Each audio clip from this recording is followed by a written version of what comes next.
So, after my drowning, and after the family rallied, we moved from different houses. We moved to a house without a pool, and we all took CPR lessons and life-saving techniques. Well, they did. I eventually did years later.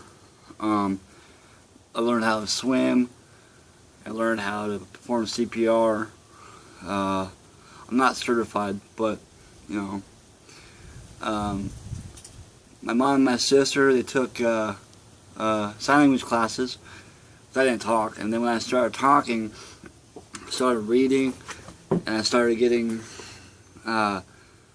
retaining information better, getting smarter, and my mom and my dad were always getting in these fights about various things, money issues, hospital trips, that sort of thing, and they split. And they gave us a speech about how both mom and dad love us very much so, and that we were important, and this by and large was not our fault. And so Christmas Day, we woke up to presents and a big tree and breakfast, and Mom left. Shortly after, we lost our place that we were living at, and we ended up in a motel in Clearwater. And the story actually involved my mom, so real quickly, my dad had this card box, business cards or old bank cards, credit cards, that sort of stuff, and cash. And Mom came over to visit us, and my dad wasn't there. It was just me and my brother Elia, and she was hanging out, and we got this nice little one-bedroom type motel room. I had a kitchen, a bathroom, 2 big beds. And we're sitting on the beds. Mom's sitting there talking to us, and she's going through the box. And she finds the cash, and she grabs it, and then she goes to the bathroom. And while in the bathroom, she, God knows what, and Eli and I realized what was happening, so Eli and I were like, "You can't be taking our money, Ma." And she decided that, no, I can't. And so she left. She took the money.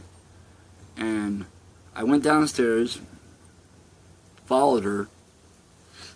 She gets in the car. I get in the car. She drives up to where our door is, and she stops. And she goes, "Get out." I'm like, "No, Mom, I can't get out. We need that money. We need that for food or for whatever." And I think it was getting closer to Easter because I remember having those Cadbury eggs. And so she finally says, "Okay, fine, I'll return the money or I'll get out," something to that effect. And I get out of the car thinking that she's going to get out of the car. So once I get out, she speeds off.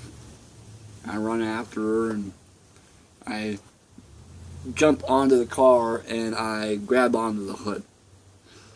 And I'm telling her through the windshield, "Mom, you got to stop." And she's like, "All right, just get out the car, and I'll come back." And so I did, and she left.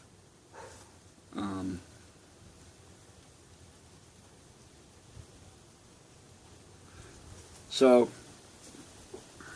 I think at that moment, Mom stopped being Mom, and she became Peggy. And Peggy was a not nice person. She was, I don't know if she was evil or something happened to her, where she decided that she doesn't want to be a mother anymore, but she left. And I look for no sympathy. I don't care. I'm not gonna try to track her down. I have mothers. I got 3.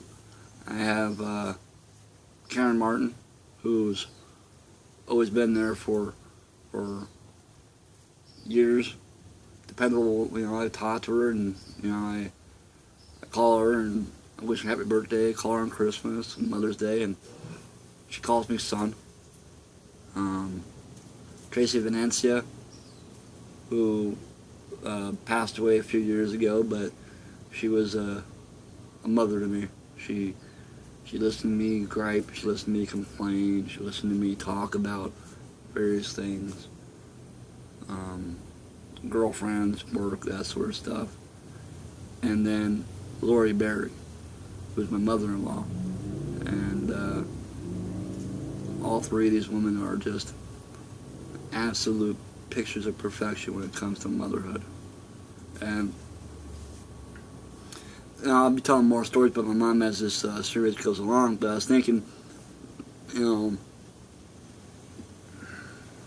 we should go out on a high note. After we leave Clearwater, we arrive in Washington, D.C. in a stolen car. And that story will come up in episode 4. So please stay tuned.